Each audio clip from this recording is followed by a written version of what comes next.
Pronto. Pronto. Como vai? Tô bem, e você? Boa noite. Aqui no Rio, um pouco de frio.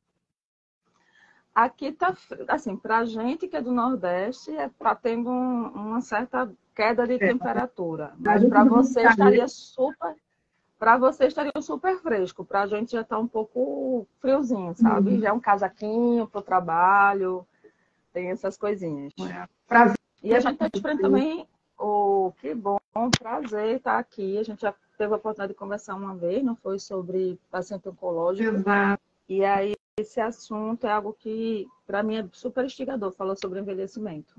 Legal, muito bom. Eu tenho me interessado bastante por envelhecimento, porque primeiro que eu estou envelhecendo, né? Que bom, né? Que ótimo, né? Todos nós, né? Isso. E conforme a gente vai chegando mais próximo, né, dessa idade, acho que a gente vai prestando mais, quer dizer, deveria pelo menos, né, prestar mais atenção na qualidade de vida e nos fatores de risco também, né?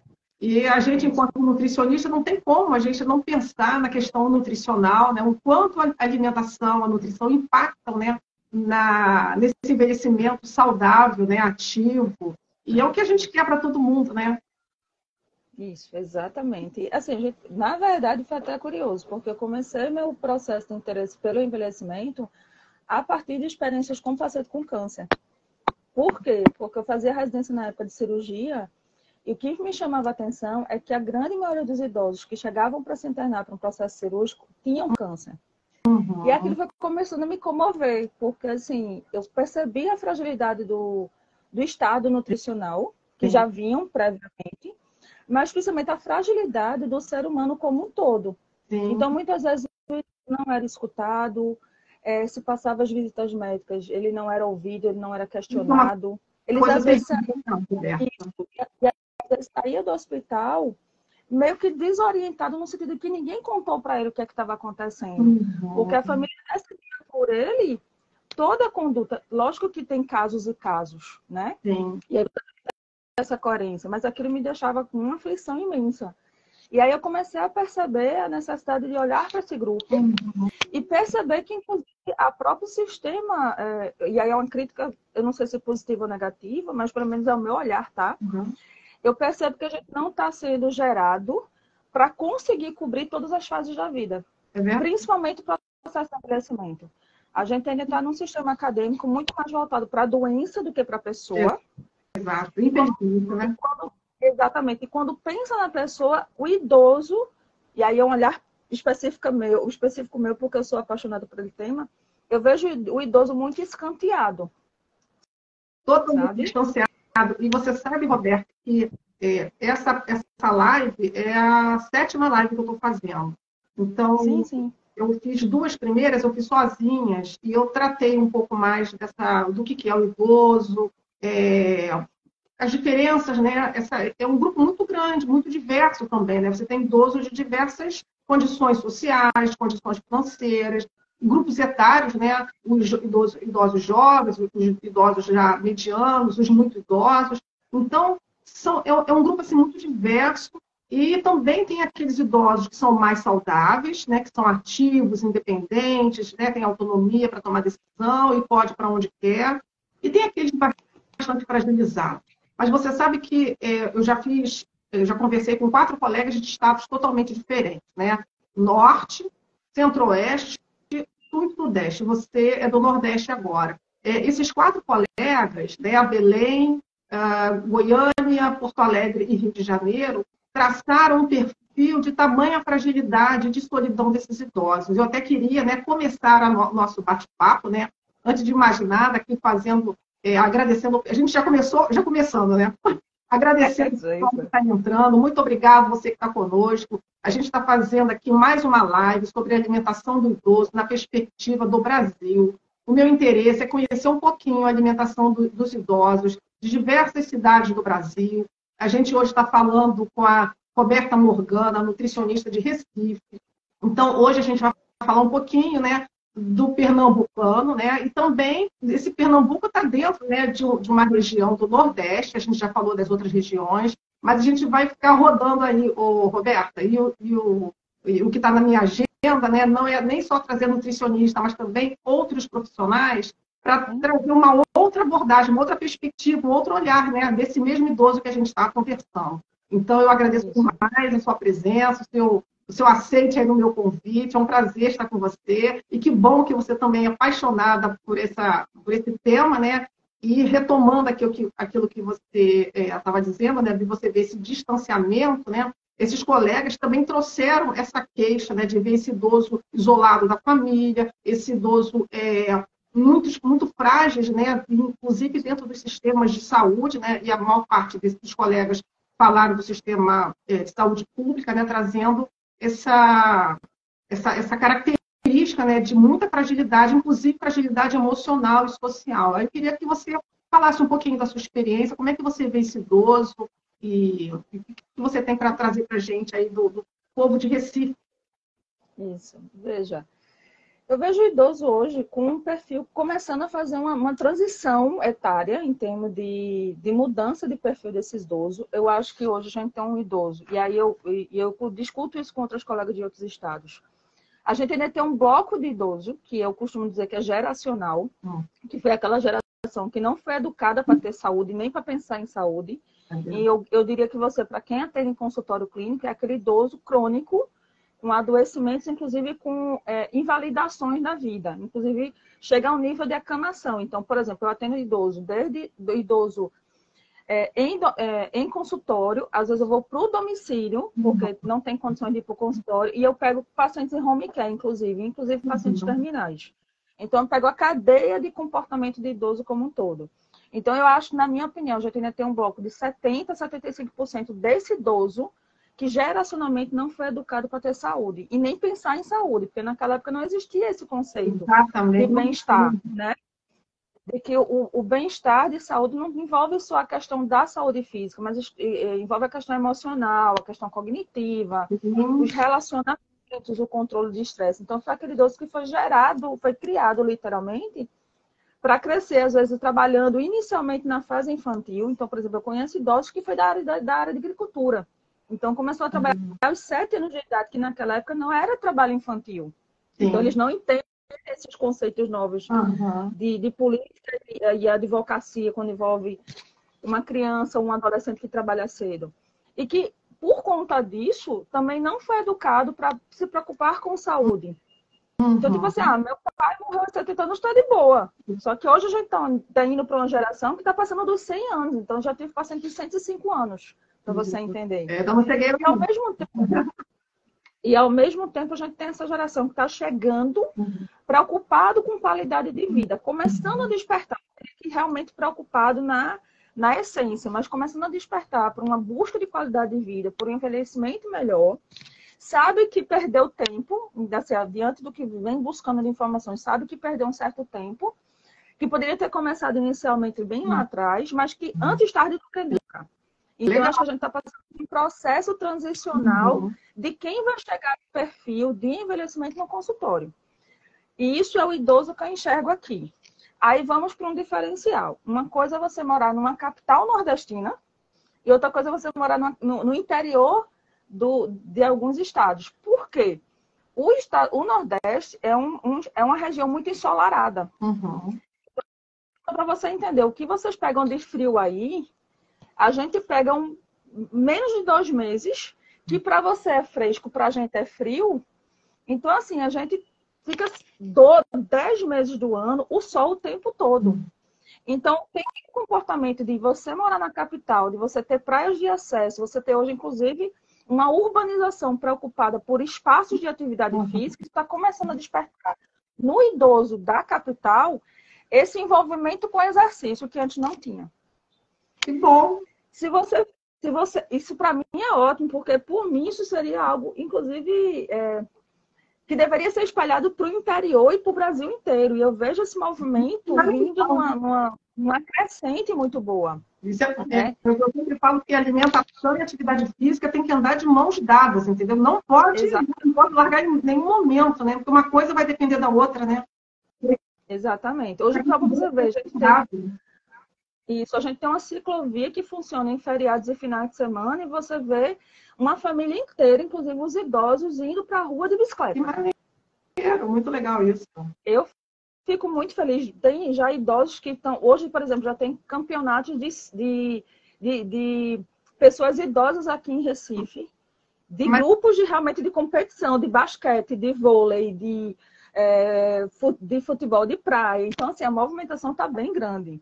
Legal, mas deixa eu fazer uma pergunta. Esse perfil de idoso ativo, preocupado com a qualidade de vida, buscando correr atrás do tempo perdido, certamente são idosos que têm um poder aquisitivo, né, um poder, como é que se diz? Uma característica também educacional mais elevada, né? Um perfil educacional diferenciada.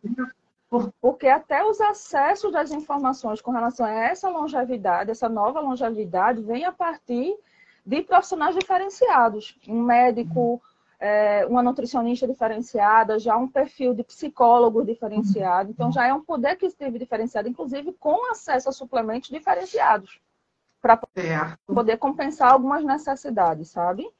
E aí, quando você pega para o interior, ainda é aquele perfil que não olha para a saúde e ainda não está nesse engajamento de buscar saúde. Então, você tem dois extremos de perfis de idosos. Um ativo, começando a ficar ativo, outro ainda sedentário, um pouco mais para o interior. Mas também, por exemplo, existe uma movimentação de academias da cidade, que é um projeto da capital, já está indo para o interior, já faz alguns anos.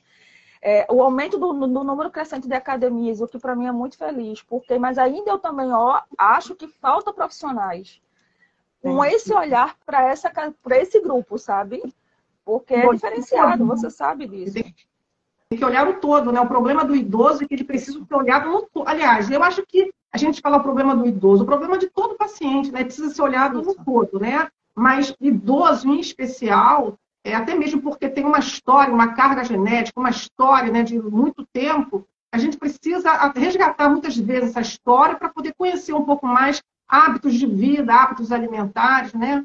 E se a gente não tem esse acolhimento, essa escuta, fica muito complicado fazer qualquer tipo de intervenção. Senão a gente vai entrar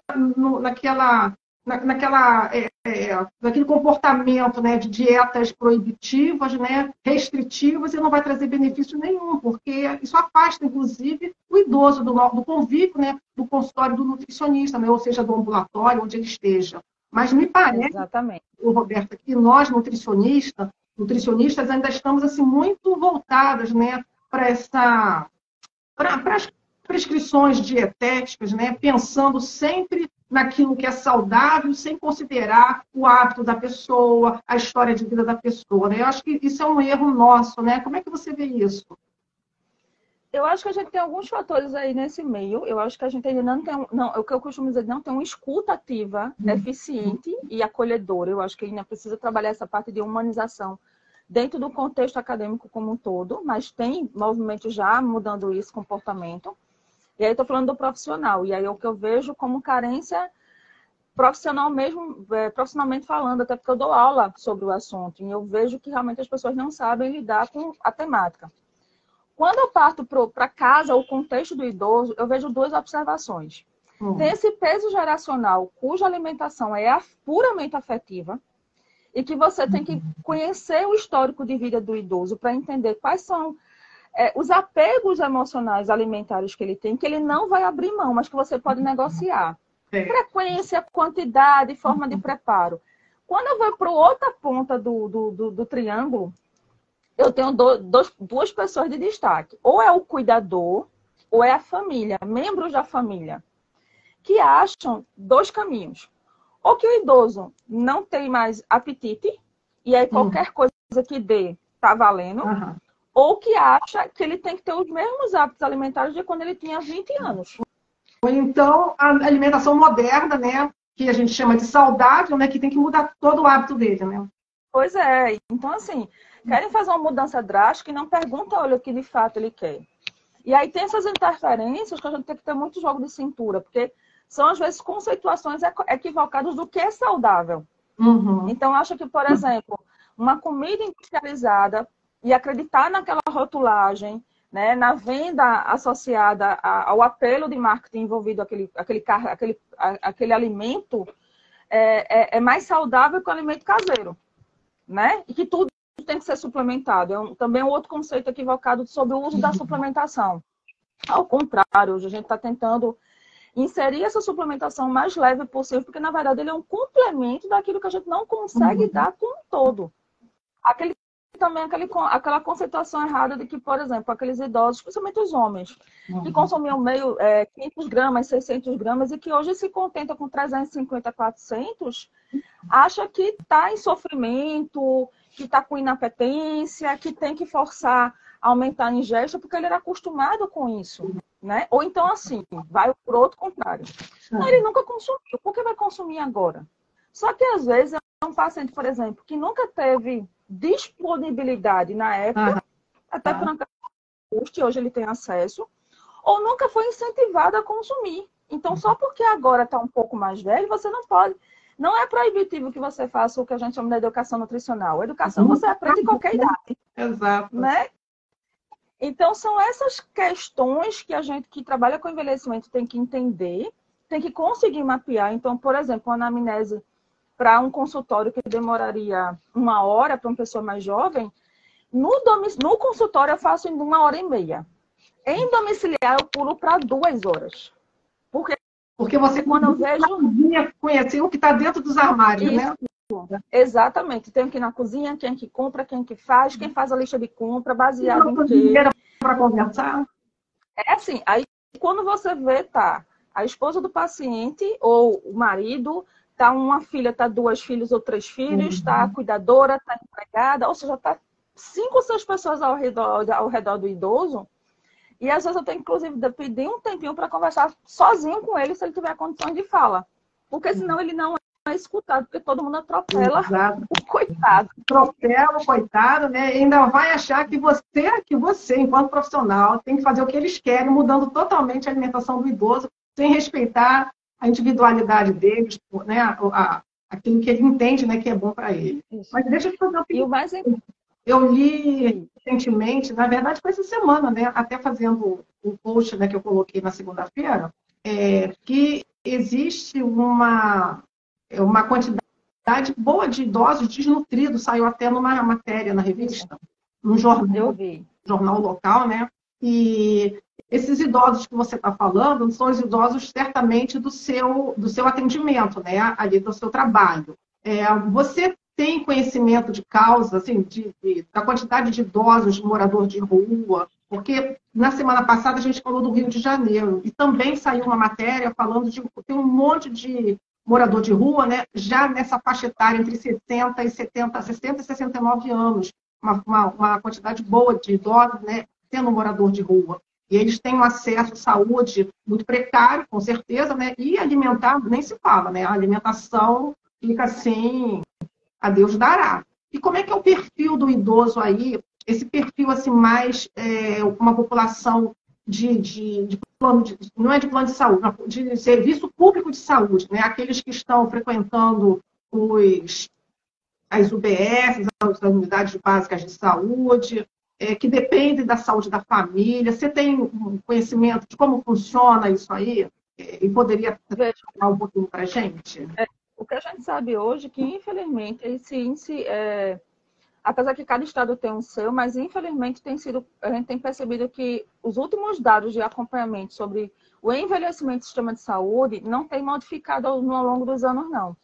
Só para você entender, essa discussão que você trouxe semana passada foi uma discussão que eu escutei há 15 anos atrás, quando eu comecei a trabalhar com envelhecimento.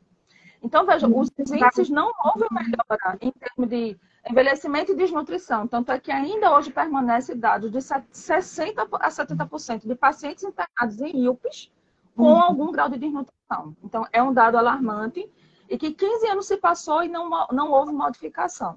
Mas, Roberto, será que não houve modificação porque a gente não tem dados atualizados? Porque tem muitos dados que não estão atualizados. Eu acho que é um público que não sei se interessa tanto, entendeu? Eu sei porque na oncologia você tem estudos, né? Você tem estimativas, né, de 2018, 2017, 2014. E, gente, o tempo está passando e cada vez mais a gente tem uma quantidade maior de pacientes oncológicos, mas essa estimativa, né, de desnutrição, por exemplo, no paciente oncológico, ela não é atualizada. A gente não tem de 2018 a 2020, por exemplo, entendeu? 2020 é 22. Então, se a gente não computa esses dados, né, seja para analisar, fica difícil a gente também ter uma mudança nesse perfil, né? O que você pensa disso? Não sei, no idoso eu não sei se não tem, se os dados não estão atualizados, eu estou até perguntando, né? Eu acho assim, eu acho que existe sim esse risco de alguns dados estarem atrasados, inclusive em termos de registro, porque, por exemplo, a gente pega dados de 2, 3 anos atrás. O que é que a gente percebeu? Que, pelo menos o que a gente vem observando de movimentação aqui do sistema de saúde, a presença do idoso está cada vez, tem cada vez aumentado a presença dos idosos dentro do sistema de saúde. Tanto em frequência de busca, como inclusive de internações. E grande maioria deles realmente chega com o estado nutricional comprometido. Uhum. Tem acesso ao alimento ou porque não tem a condição de trabalho em termos de qualidade. A gente sabe que a questão educacional nessa faixa etária e a questão econômica interfere muito nas escolhas alimentares, né? Com certeza. Tem essa questão também, e eu acho que também foi outra observação, e aí me preocupa bastante, foi ainda o reflexo do que a pandemia a gente não está enxergando. Porque a grande maioria desses idosos foram completamente isolados na pandemia, até pela própria família. Sim. Então, é isso muito próximo a mim,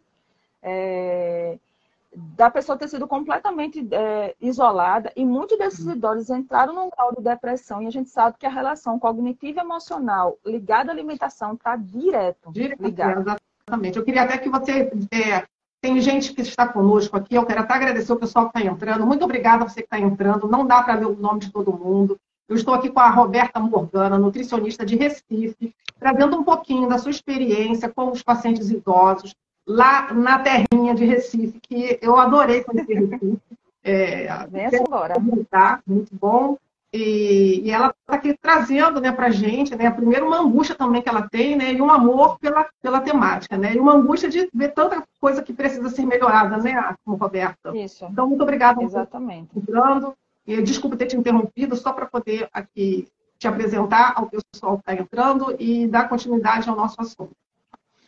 Pronto, então assim, eu acho que a gente tem dados ainda que não são alimentados com uma frequência presencial que deveria, mas eu também tenho visto uma movimentação. Por exemplo, eu tenho vários alunos e amigos dentro do sistema de gestão de saúde, uma movimentação intensa com grupos de idosos, e que isso está começando a mudar o perfil dos próprios profissionais de nutrição, está inserido nessa contextualização. Então, por exemplo, aqui em Recife a gente tem uma movimentação de grupos de idosos ligados à terceira idade, extremamente ativo, e que estão buscando, inclusive, pressionar instituições e governo para que haja melhoria de condições para essa faixa etária.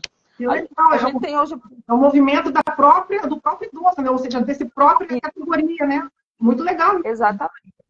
Só para você entender, a gente teve um baile aqui recentemente para esse grupo de idosos que são movimentados politicamente, e deu 700 pessoas numa única festa. Que legal isso!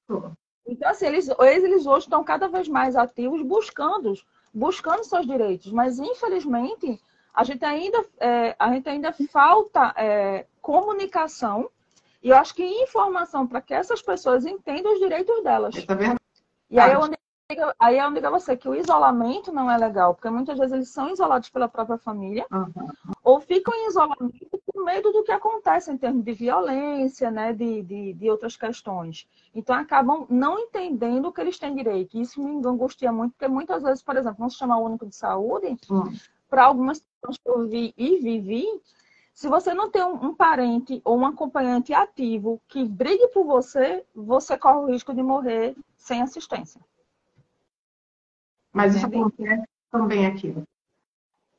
Eu vejo que é uma questão, eu já escuto, eu já entendi que é uma questão nacional. Então, você precisa realmente fazer uma política ativa de defesa do idoso, mas também de acolhimento para ele, sabe? E a alimentação está diretamente ligada a isso. Eu acho que a mudança de cultura também dos profissionais, não é nem só do profissional de saúde propriamente dito, mas todo mundo que lida, né, com, desde a recepcionista que vai atender esse idoso, né, até mesmo a questão dos direitos, né? Porque a gente tem política para idoso, a gente tem os direitos do idoso, a gente tem várias políticas públicas que defendem esse idoso.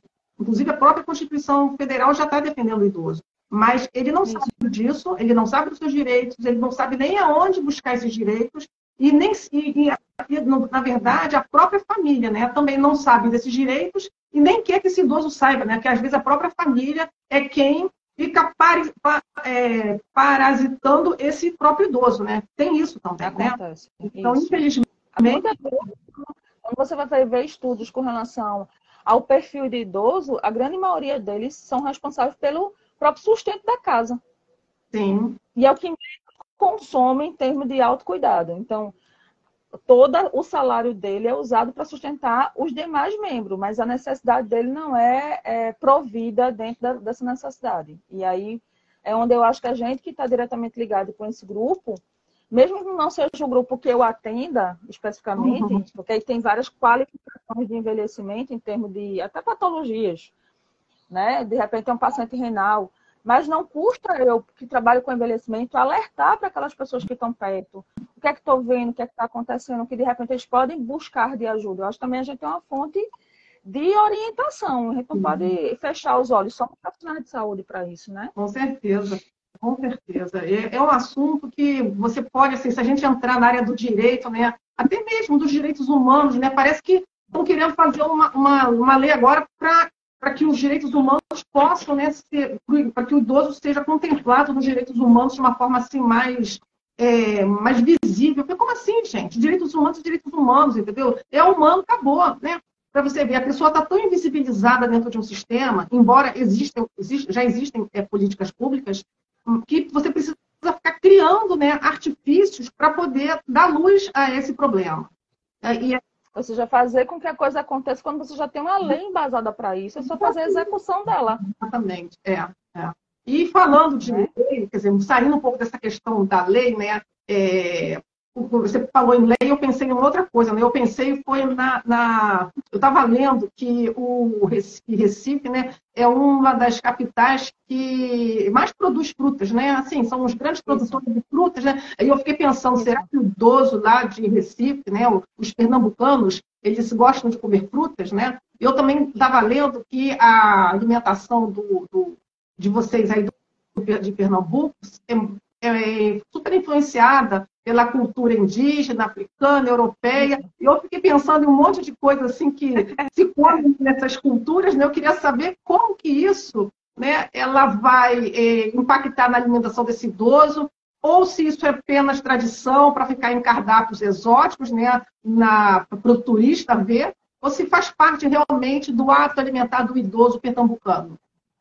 Não, faz parte. Inclusive, a principal influência que a gente tem aqui é a cultura da cana-de-açúcar, né? Então, Pernambuco é a referência na produção da cadeia da cana-de-açúcar, inclusive a produção de álcool do Brasil. A grande maioria sai daqui de Pernambuco, tanto é que a gente tem uma refinaria da Petrobras aqui, porque a produção é muito intensa. Só para você entender, não só Pernambuco, como Alagoas, também é outro estado. Então, assim, Nordeste, como uma forma geral, a gente realmente é o maior produtor de frutas do Brasil. Não vou dizer em variedade, porque se você for pegar os outros biomas, tem alimentos completamente diferenciados, com valor nutricional excepcional.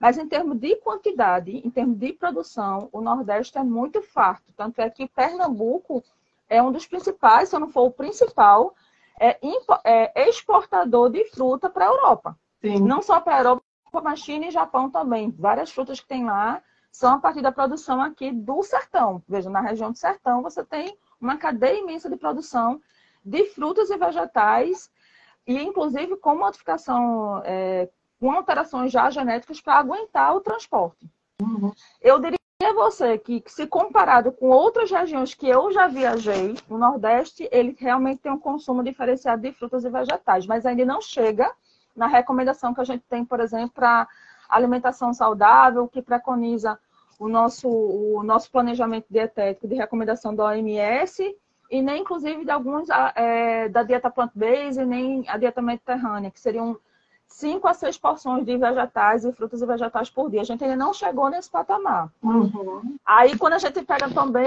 esse diferencial desse idoso onde ele está localizado, eu percebo que aqui na capital o consumo é mais baixo do que é no interior. Até porque no interior você tem aquele idoso que mora em casa, e a casa tem um quintal, tem um pomar. E na capital você está todo mundo meio que enganchado em apartamento, né? Então tem esse diferencial. Temos sim um consumo aumentado aqui no Nordeste. Pela cana-de-açúcar, a gente é muito acostumado com o consumo de amido. Batata, inhame, fruta-pão, batata doce, banana comprida. O consumo ainda de arroz e feijão é mais, ainda é um consumo primordial do que massas, de uma forma geral, pensando no idoso. Mas, por exemplo, tudo com muito açúcar. Então, esse idoso que tem esse paladar adocicado pela cultura da cana-de-açúcar. Então, os sucos aqui são adoçados com açúcar. O café é adoçado com açúcar, o chá é adoçado com açúcar, o leite é adoçado com açúcar, né? Muito açúcar. E se você pegar pela cultura indígena, inclusive a cultura quilombola, os povos indígenas, a cultura quilombola, muitas raízes e tubérculos, principalmente a farinha de mandioca. É meio que padrão no consumo do dia a dia, até o consumo de papas e mingaus à base de farináceos. Né? E o que me preocupa, porque fica extremamente desbalanceado, e você percebe isso, inclusive, na anamnese, que o consumo de carboidrato é muito mais alto do que da própria gordura em si. É mesmo? Então, assim, às vezes você precisa até educar a família a aumentar o consumo de gordura como fonte energética, mas de boa qualidade. Mas qual tipo de gordura aí? Olha, veja, eu sou aquela pessoa que eu prefiro abrir o leque de possibilidades do que restringir. Eu sou aquela que só vou restringir no caso extremo necessário. Mas aí eu vou trazendo as substituições. Então, um óleo de peixe, um óleo de castanha, as oleaginosas, aí a forma de manipulação, um azeite extra de oliva. Não esquecer da gema de ovo. Então, trazer esse padrão de gorduras mais saudáveis do que, por exemplo, o uso da manteiga, da margarina. Mas, por incrível que pareça, o consumo de margarina é muito mais alto do que da manteiga. Então, às vezes, eu prefiro liberar um pouco da manteiga, que ele tem medo do colesterol, do que uma gordura hidrogenada. Certo, mas então, até isso tem que ter um convencimento. Certo, e o pessoal aí tem hábito de usar a gordura do porco e o óleo de coco. Fez sucesso aí? Nem tanto. Geralmente, até porque a gente não tem esse hábito de estar consumindo porco com tanta frequência. Aqui existe uma questão cultural sobre alguns alimentos, que é o que eles chamam de alimentos remosos. É um termo que científico a gente não conhece, a gente entende, hoje pelo menos eu entendo, como um alimento que antigamente se dizia que poderia inflamar alguma coisa, processo cirúrgico, de adoecimento, então eles entendem como remoso. E aí eles realmente não fazem o consumo. Então, por exemplo, não comem carne de porco, né? Então você acaba não tendo esse dia a dia da carne de porco na alimentação costumeira do idoso, a não ser que seja um idoso diferenciado em termos financeiros, que já frequenta alguns restaurantes diferenciados, que tem um cardápio mais contemporâneo, mas no dia a dia do básico, não. E aí você acaba tendo mais cuidado nesse sentido de uma gordura mais saturada. Em compensação, quando você vai para a proteína, na minha opinião, é o gargalo. Por quê? Outra questão cultural que a gente tem muito aqui na região ligada à cana-de-açúcar é o consumo do café e do leite. Tem uma cultura leiteira e tem uma cultura de cafezais aqui também no Nordeste, né? E aí, por exemplo, essa associação do café com leite é comum, várias vezes ao dia. Mesmo no calor, a gente toma café. E o idoso não tira essa prática. Mesmo que se interfira com o sono, mas tem aquele cafezinho. Mas tem uma questão também, é que isso acaba trazendo um alto consumo do leite em detrimento de outras fontes proteicas. Então, quando você vai contabilizar, aquele idoso que às vezes toma 3 copos de leite por dia, mas não come um ovo, porque o pessoal tem medo do colesterol. Aí você tem que desmistificar que o ovo faz bem, o porquê faz bem, aumentar o consumo.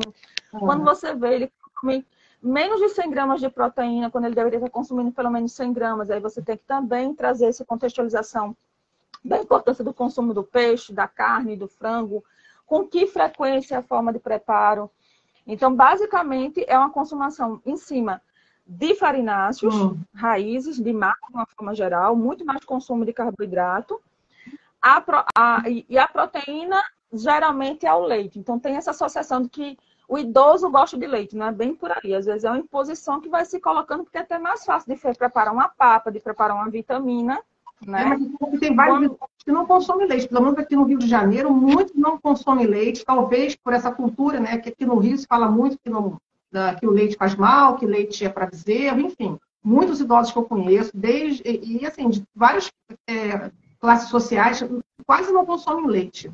Deixa eu dar um oi aqui para o pessoal. Olha, muito obrigada por estar aqui com a gente. Muito obrigada, Roberta, aí do Instituto Hope. Muito obrigada, Cris, a galera que entrou aí depois, Amanda, um beijo para vocês. Estamos aqui conversando com Roberta Morgana, nutricionista do Recife, trazendo um pouquinho para a gente como é a cultura alimentar dos recifense, não é isso? Recifense, né?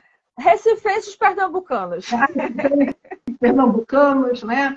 E muito legal conhecer um pouquinho dessa história, né? De como que os idosos lá de Pernambuco, de Recife, se alimentam. E você está contando aí, né? Essa coisa do idoso, né, de tomar café com leite, né? Dos farináceos. Vários outros colegas de outras cidades, né, e regiões do Brasil também trouxeram essa questão, né? Eu não sei se os idosos aí de Pernambuco gostam de jantar. Os nossos colegas de outros estados falaram que os idosos que eles conhecem quase não gostam de jantar. E também a minha experiência é essa, né? Os idosos, a maioria dos idosos que eu conheço, que eu atendo, inclusive, e eu até fico fazendo pressão para que possa botar um pratinho de comida na mesa à noite, eles têm essa dificuldade, não gostam de jantar. Ah, minha mãe está dizendo, estou aqui, obrigado, mãe, pela presença. Que bom. Veja, a gente tem um hábito, sim. A gente tem um hábito, sim. A gente tem uma cultura aqui, principalmente os idosos, de ter 3 refeições básicas por dia. Eles fazem o café da manhã, o almoço, o jantar. Mas, como eu disse a você, tem a diferenciação se é da capital ou se é do interior. O do interior não abre mão dessas 3 refeições. Podem não aceitar os lanches. É um convencimento de ter pelo menos 2 lanches à base de frutas. Uhum. Eles consomem frutas nas refeições, mas não é dizer que não aceito, mas assim, na cabeça deles não casa parar o dia a dia para consumir uma fruta. Eu posso comer no café da manhã, eu posso comer no almoço, eu posso comer no jantar. No teu acompanhamento de uma refeição, né? Isso, eles entendem como acompanhamento de refeição, mas que não precisaria parar o dia de trabalho para parar para fazer um lanche. Então, você trabalha nessa conceituação de o porquê, o consumo de fibra, mas eu prefiro, por exemplo, para não chocar, para não entrar em nenhuma contravenção. Ah, você gosta da fruta na refeição, então vamos para a refeição, né? Porque você também não pode chegar saindo mudando tudo da vida dele, porque às vezes é um idoso de 70, 80 anos, ele não vai mudar por tua causa. Essa questão do leite que você falou, aqui é o contrário. A frase que você escuta do idoso é assim, tá, mas eu passei a vida inteira tomando leite. Qual o problema? Sabe? Ele está protegendo os ossos, né? Então, esse convencimento, dizer assim, não, porque leite é inflamatório. A vida inteira eu tomei leite, meu pai tomou leite, meu avô tomou leite, ninguém morreu por isso. Tem essas frases que, para quem está no dia a dia, que já é, principalmente eu que sou do interior, que assim, necessariamente cultural e geracional. Quando você chega aqui para a capital, já tem essas interferências de alguém escutou uma reportagem, não necessariamente se é verdade ou mentira, que é inflamatória, já chega assim, vamos cortar o leite e corta de todo mundo, né? Então, se tem uma questão que eu percebo que o leite está trazendo algum malefício, eu negocio a redução, mas eu não tiro. Certo. Pode ser que quiser me criticar, sim que me dizer, mas eu não vou mudar radicalmente e não dar qualidade de vida. Porque, veja, é um idoso que está acostumado com esse alimento. Para a sua vida, você vai tirar isso no final da vida dele? Com certeza. É impossível você sair mudando tudo, gente. Isso aí você vai gerar sofrimento para esse idoso, não vai agregar benefícios na vida dele, entendeu?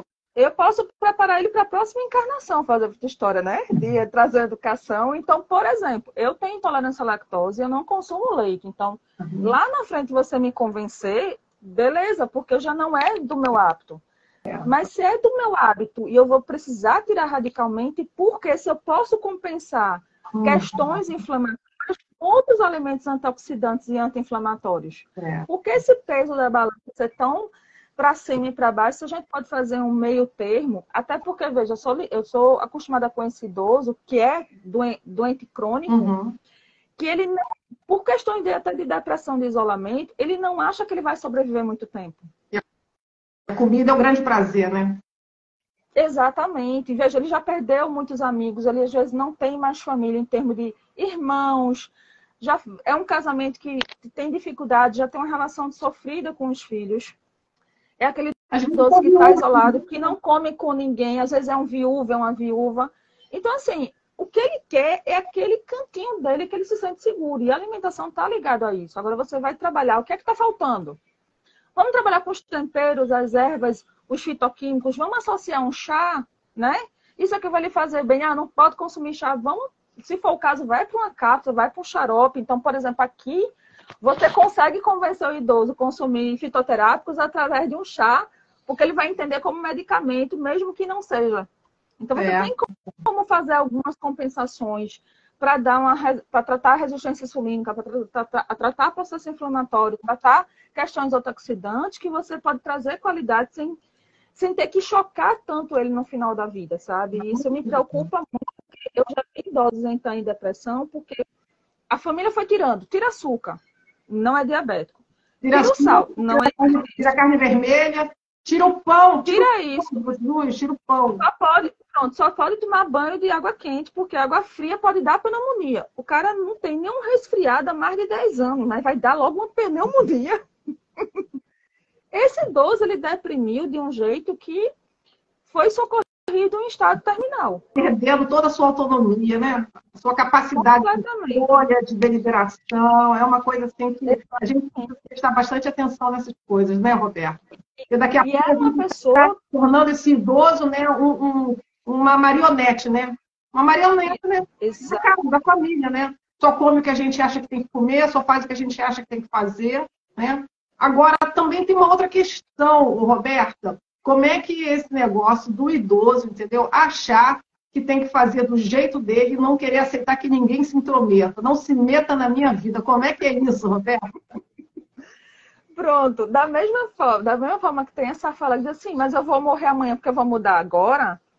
Tem esse idoso que está há 70, 80 anos com esse mesmo hábito e que não vê necessidade de mudar porque ele acha que isso trouxe ele aos 80 anos. E é isso também. Isso também. Então, ele disse, não, mas eu sempre tomei café antes de dormir e nunca alterou meu sono. Mas está com insônia, está com sono agitado, tem roncor, tem azia no estômago, mas ele não abre mão do cafezinho. Ele não aceita as suas fragilidades, as suas limitações, que o organismo está envelhecendo, né? Que o paladar não é o mesmo, que o estômago também não produz o mesmo ácido, né? Exatamente. A não aceitação do processo de envelhecimento também tem essa questão de não se enxergar como idoso, sabe? Que essas limitações vão acontecer pelo processo de envelhecimento. Eu sento, eu discuto, eu mostro. Alguns conseguem compreender, tá? Qual é a sua sugestão? E aí vamos negociar. É tudo uma negociação, tá? Com certeza. Mas tem aquele que também olha para você e por você ser mais jovem que ele não acredita em você. Então tem uma resistência de receber informações de pessoas mais jovens. Então, por exemplo, se ele escutar isso de uma nutricionista com a idade próxima a ele, ele aceita melhor. Se ele escutar isso de um outro patamar, em que sentido? Na cabeça do idoso também tem isso, existe uma hierarquia entre profissionais de saúde e o médico. Com certeza. Não é só do idoso, não. Acho que qualquer um que procura a gente, né? Ah, porque o doutor falou. Opa, sinto muito, né? Se ele escuta essa mesma informação vindo do médico, ele vai aceitar melhor do que vindo de você. Então, tem todo esse contexto. Não quero mudar, não aceito, porque eu não aceito informações de pessoas mais jovens que eu tenho muito mais tempo de vida que você, né? Eu vou morrer amanhã, por que mudar isso agora? Quem é você tão jovem, com tão pouca idade, para querer mandar... Tudo mal, muitas vezes resiste, né? Exatamente. Mas aí, o que é que eu faço? Na minha negociação, vejo quais são as predileções dele. Não, olha, eu não abro mão, por exemplo, de um sarapatel no final de semana. Todo final de semana tem um sarapatel. Tá certo, tem. Vamos ver a forma de preparo. E como ele não prepara, eu vou atrás de quem prepara. É a sua esposa, é uma filha, é uma empregada. Pronto, aí eu me agarro nela para fazer uma forma de preparo mais saudável para que ele consuma o sarapatel. Aí eu digo a ela, ele realmente come todo final de semana? Não, mas ele come. Vamos tentar ver, então, uma forma de reduzir a frequência. Arranja uma desculpa, se ele comeu esse final de semana, na outra já vai consumir outra coisa que não seja o sarapatel. Então, você vai por trás fazer uma renegociação com quem está envolvido no processo de aquisição e preparo. Então, você acaba trazendo. E aí, como eu sou daquela que eu abro o leque, muitas vezes ele se surpreende com aquilo que ele podia estar comendo e não deixando de comer. Porque já vão também, às vezes, com preconceito, né? Ah, vai proibir tudo, né? Isso. É outra questão que ainda existe essa imagem do nutricionista que a gente chega para cortar. Que a gente a gente faz restrição, quando na verdade o meu olhar é ampliar o que você tem de bom, trazer mais qualidade, trazer uma forma de preparo mais saudável. Então, por exemplo, é aquele idoso que às vezes a família vem restringindo, quando chegar para mim e fala assim, e aí, Morgana, o que é que você acha disso? Acho ótimo. Como assim? Não, ele pode consumir, só que a gente vai consumir desse jeito, nessa forma de preparo, com essa quantidade. Aí ele olha para minha cara e fez, eu gostei dessa menina, porque agora eu posso comer. Tá vendo? A doutora disse que eu posso comer, agora eu vou comer. Porque a família restringiu sem nenhuma orientação, sem nenhuma base por que restringiu, entendeu? O pessoal acha que restringir dieta, alimentação do idoso é igual você cortar, tirar o pirulito da criança, né? São coisas totalmente diferentes, né?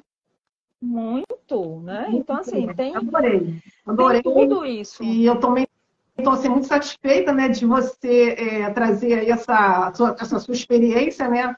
E essas diversidades aí de comportamentos nutricionais dos seus idosos, né? Cada um com as suas peculiaridades, né? Aqueles que são mais resistentes, aqueles que negociam, né? E aqueles que estão aí atentos, né, essa sua flexibilidade, né? Muito legal isso, né? E... deixa eu só, se tiver tempinho, eu queria comentar duas coisas aqui, que a gente não, pelo menos eu não vi nenhuma live comentar. Existem 2 consumos diferenciados aqui no Nordeste. Na capital de peixes, por conta do mar, que a gente tem acesso ao mar, e o interior... do pescado, essas 2 coisas que eu notei aqui, o pescado e o álcool. Depois eu queria que você falasse. Isso. Então, por exemplo, o consumo de pescado aqui no Nordeste, quando você pega as capitais, é muito maior do que no interior. Em compensação, no interior, o consumo de carne vermelha, e nos últimos 15 anos tem aumentado o consumo de bode. A gente tem uma produção de bode, de caprino, muito alta aqui no Nordeste para alguns estados.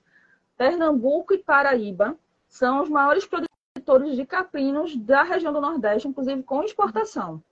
Então, assim, para quem é do interior, principalmente entrando para o sertão, o consumo de bode é muito maior do que, inclusive, de vaca. Olha, gente, realmente é uma possibilidade, né? Mas exatamente. Você conhece algum prato típico que leve bode? Aqui tem linguiça de bode, churrasco de bode, bode guisado, bode assado, que você puder imaginar. Né? Pirão de sarapatel de bode. Então, assim, o que não falta é receita. Interessante isso. Em termos de proteína, fora o queijo, o ovo, que também a gente, por conta da questão da produção leiteira, tem uma produção de queijos, e agora, inclusive, se sofisticando para queijos gourmets, né? Queijos mais sofisticados, uma produção, inclusive, com premiação aqui no Nordeste, né? Para uma produção específica, que, inclusive, tem ampliado os tipos de queijo, não só leite de vaca, como, inclusive, leite de cabra. Olha! Cadeia de produção de queijos também bem interessante em termos de olhada. Só aqui em Recife, tem 2 produtores aqui na região metropolitana que são indústrias específicas de queijos, só com produção de leite de queijo e cabra para sustentar a capital. Olha, então, gente. A gente tem lojas de queijos só para isso. Mas a população também acaba sendo incentivada a consumir mais queijo, né? Provavelmente, né? Isso, porque exatamente. Então, duas indústrias, né, de queijo. Isso. E são produções, inclusive, bem respeitadas aqui em termos de marca, porque são marcas locais, de produção locais, inclusive produção que você pode visitar aqui no interior, não é tão longe que você não possa ir conhecer, né? Então, tem essa questão. Então, esse consumo de queijo, de peixe na capital também é mais alto do que no interior. E o consumo de bode aqui é bem específico. Inclusive, tem festival de bode aqui no Nordeste. Muito legal. E assim, é um mês inteiro. Não você comendo bode, entendeu? Mas... Veja. Eu gosto quando ele é mais novinho. tem uma preferência específica por conta do... Porque também muda, muda o paladar do bode à medida que ele vai envelhecendo. Ele tem um sabor diferenciado quando é um que a gente chama de bode mais velho, tá? Então, assim, quem quiser conhecer, tem um festival de bode aqui no Sertão, que é uma cidade que é a maior criadora de bode, e ela faz um festival de uma semana, eu acho que mais de 15 dias, mais ou menos 15 dias, da cidade inteira para receber produtores, e tem festa, e tem cultura culinária envolvida disso, tem forró, então, assim, é coisa bem legal. São todas as direções, né? É, o envolvimento nesse sentido, e aí também é bom, a questão cultural do milho aqui é muito forte por conta de São João. Também. Né? Pernambuco é uma das capitais de forró, assim como João Pessoa, Paraíba aqui do lado, por conta de Campina Grande. Então tem uma briga acirrada entre Caruaru e Campina Grande por conta do forró. Então quando chega, por exemplo, final de maio, junho, julho, início de agosto, o milho impera aqui na região. Na verdade a gente já come milho o ano inteiro, mas assim, a produção em larga escala é nesses meses. Então você come pamonha, canjica, curau, manguzá, o que você possa imaginar, milho cozido, milho assado. E o idoso não abre mão. Maneiro, gente. Muito legal. Mas, olha, de todas as capitais que até agora foram conversadas, né, o idoso aí do Recife, me parece, é o que tem alimentação mais diversificada.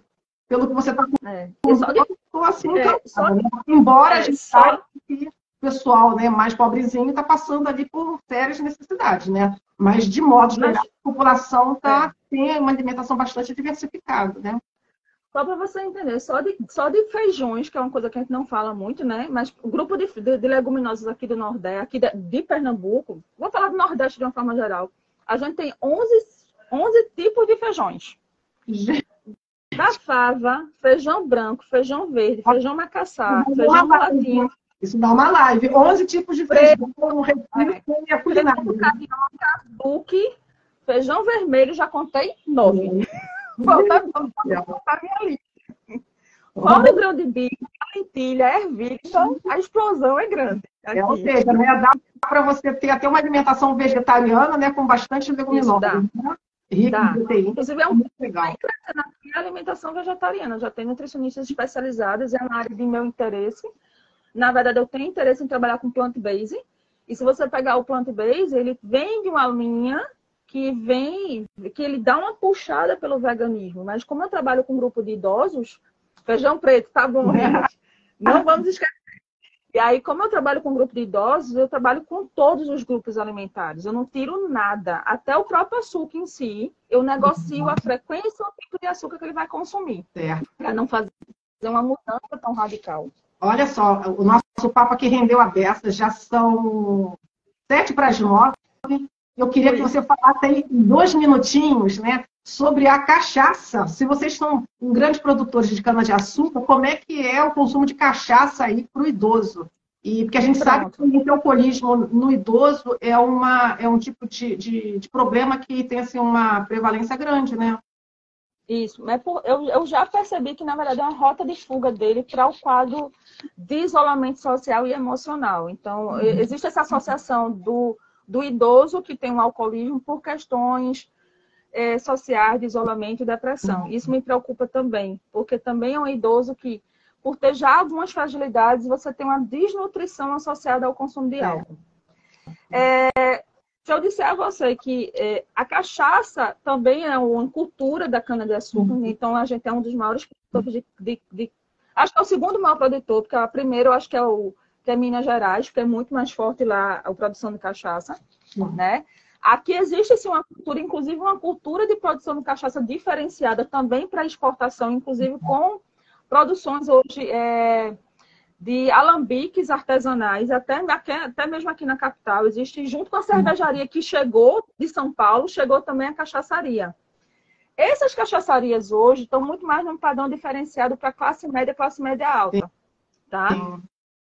Então, você vê aquele idoso que está muito mais ligado ao consumo de bebida alcoólica para um diferencial social. Para o pessoal de baixa renda, ainda a cerveja é o diferencial em termos do alcoolismo. Então, me preocupa nesse sentido. Existe um diferencial de tipos de bebidas de acordo com a questão social. Até porque, se você pegar, por exemplo, 1 litro de cachaça, isso é muito mais caro que uma cerveja mais simples, que vem 6, 12 latinhas que você consegue consumir. Você vê aqui na minha cidade, aqui, o pessoal toma pinga, né? As pessoas que não têm dinheiro, eles compram cachaça, mas uma cachaça também de péssima qualidade, né? E acabam se embriagando com isso, até para poder inibir o apetite, já que não tem comida, né? Muitas vezes, né? Agora, uma coisa que tem aumentado aqui, é uma observação minha, até porque tem também uma produção de vinho de padrão, inclusive de exportação, com premiação em tudo aqui no Nordeste. E aqui em Pernambuco, principalmente, a gente tem uma produção lá no Vale do Capibaribe, aliás, do São Francisco, lá no sertão mesmo. A gente tem vinhedos de exportação. Isso tem começado a vir do interior para a capital, esse consumo aumentado do vinho. Vinho branco, vinho tinto, vinho rosé. E não com valores muito altos. Então, assim, a gente está começando a ter essa movimentação alcoólica diferenciada. Eu não vejo o grosso do idoso tendo esse paladar ainda tão sofisticado. Então, a cachaça, por ainda já ser um padrão mais diferenciado em termos de custo, eu não vejo o consumo tão alto, mas vejo o da cerveja, que é uma coisa mais comum. Então, você, por exemplo, a gente tem históricos de idosos já com alcoolismo de 20 e 30 anos, então fica difícil de trabalhar. Mas aí também tem um diferencial. Eu vejo também que muito mais frequente homens de classe média alta consumindo muito mais álcool do que homens de classe média baixa. Olha que diferença mesmo. Entendeu? E aí também aquele idoso que não aceita tirar o uísque dele, o vinho dele, o champanhe dele, a cachaça dele, né? Então tem essas discussões dentro dessa geração, desse grupo, que você o tempo todo tem que negociar. Não, vamos reduzir o consumo, vamos entrar com um hepatoprotetor, vamos entrar com um aumento do consumo de água, né? Aí eu tenho que me preocupar 3 vezes com água, porque já é, por exemplo, um idoso que também já é hipertenso associado, que tem que consumir um diurético, e a gente sabe que o efeito do álcool também tem uma ação diurética sobre a função renal, sobre desidratação intestinal, já altera a absorção de vários micronutrientes. De coisas que acontecem, né? E a sua conduta deve ter que interferir em tudo isso. A gente está aqui, já faltam 4 minutos para as 9. Eu estou muito grata pela sua participação. Tínhamos muita coisa para conversar, né? A gente pode fazer uma outra live. Parte 2. Bem que você falou, né? Vamos fazer a parte 2, porque é muito assunto. Um beijo para você. Eu queria que você, né, falando alguma coisa para os nossos idosos que estão assistindo, deve ter um ou outro aí. Eu sei que a minha mãe está aí, né? Pelo menos ela vai ouvir, né? E muitíssimo obrigada, adorei, muitas novidades. Eu não sabia, né, dos bodes, né, do Festival do Bode, não sabia aí dos vinhedos, né, em Pernambuco. Parabéns, né? E nem dos queijos, né? Eles já estão até sendo premiados, né? Então, seja, nosso Brasil tem muita coisa para a gente conhecer. E tudo isso é alimentação, tudo isso é nutrição, né? E a gente vai, né, fazendo, né, essa interface aí desses assuntos, né, para falar da alimentação do idoso. Adorei. Então, um beijo para você. Eu queria que você tenha aí 30 segundos para se despedir, senão daqui a pouco acaba o nosso negócio. Eu não sei se ele fecha, aqui já vai dar 1 hora. Não, só agradecer a oportunidade. Espero que a gente tenha um segundo momento, que eu adoro falar desse tema. E assim, realmente os idosos são minha paixão. Espero poder continuar com eles por um bom tempo da minha vida, podendo ajudar da melhor forma possível. Tá bom, minha querida. Um beijo para você que está conosco aqui agora, para você que entrou agora no finalzinho. Muito obrigada. A Kátia vai ser a nossa próxima convidada lá do Amapá. E você prepara, Kátia. Então, um beijo para todos, ótima semana e que Deus nos abençoe. Até a semana que vem. Tchau.